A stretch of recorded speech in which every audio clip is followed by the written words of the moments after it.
Bonjour à tous. Dans cette vidéo, nous allons voir comment résoudre une équation du troisième degré. Intéressons-nous à l'énoncé suivant, où P de Z est un polynôme du troisième degré. Dans la première question, on nous demande de calculer l'image de 3 par P. Dans la deuxième question, on nous demande de déterminer une factorisation du polynôme P. Et enfin, dans la dernière question, de résoudre l'équation P de Z égale 0. Intéressons-nous à la première question. Pour calculer l'image de 3 par P, il suffit de remplacer Z par 3 dans l'expression du polynôme. On obtient P de 3 égale 0, donc 3 est une racine du polynôme. Cette question a sa place dans cet exercice, puisque, rappelons la propriété que si un polynôme admet un nombre A comme racine, alors il est factorisable par Z-A. Ici, nous venons de prouver que 3 est racine, le polynôme est donc factorisable par Z-3, d'où la deuxième question, où on nous demande de déterminer la factorisation de P par Z-3 avec un polynôme du second degré, dont on nous demande de déterminer les coefficients. Pour cela, prenons un nombre complexe Z et prenons la forme factorisée donnée par l'énoncé de la question. Première étape, développer cette expression. Faites pause pour développer. On obtient AZ cube plus BZ carré plus CZ moins 3AZ carré moins 3BZ moins 3C. On va regrouper les coefficients de Z cube, Z carré et Z est constante. Z cube tout d'abord, en facteur de Z cube, il n'y a que A, donc on écrit AZ cube. En facteur de Z carré, nous avons plus B, mais aussi moins 3A. On peut donc écrire plus B moins 3A, facteur de Z carré. On fait de même pour les coefficients devant Z, on obtient C moins 3B facteur de Z, puis la constante moins 3C, donc ici moins 3C. On reformule l'énoncé.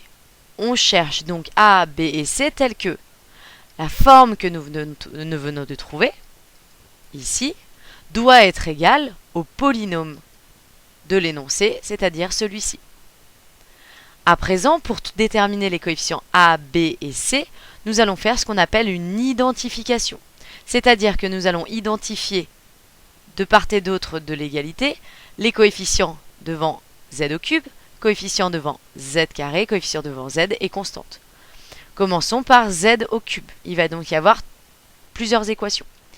Z au cube, d'une part, nous avons le coefficient A et d'autre part, nous avons un coefficient ici absent, c'est-à-dire qu'il s'agit de 1.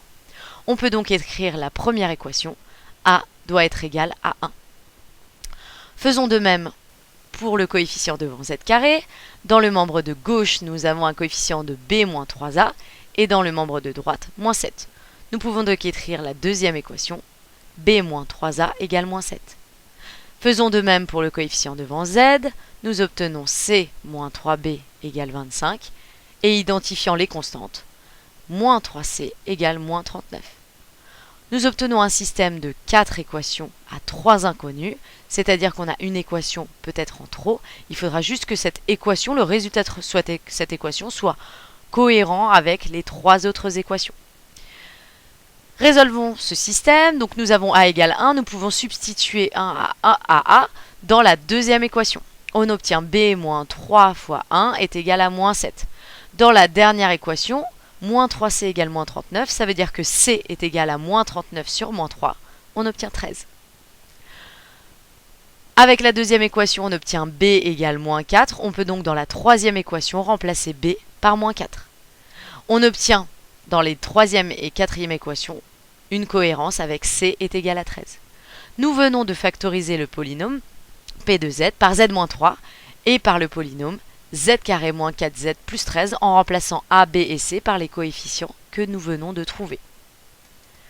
Pour résoudre l'équation P de Z égale 0, nous allons utiliser cette factorisation de la question B. Ici, P de Z égale 0 équivaut donc à Z-3 facteur de Z carré moins 4Z plus 13 égale 0. C'est la factorisation qu'on vient de trouver. Produit égal à 0, c'est-à-dire que l'un des facteurs doit être égal à 0. Soit Z-3, soit Z carré moins 4Z plus 13 égale 0.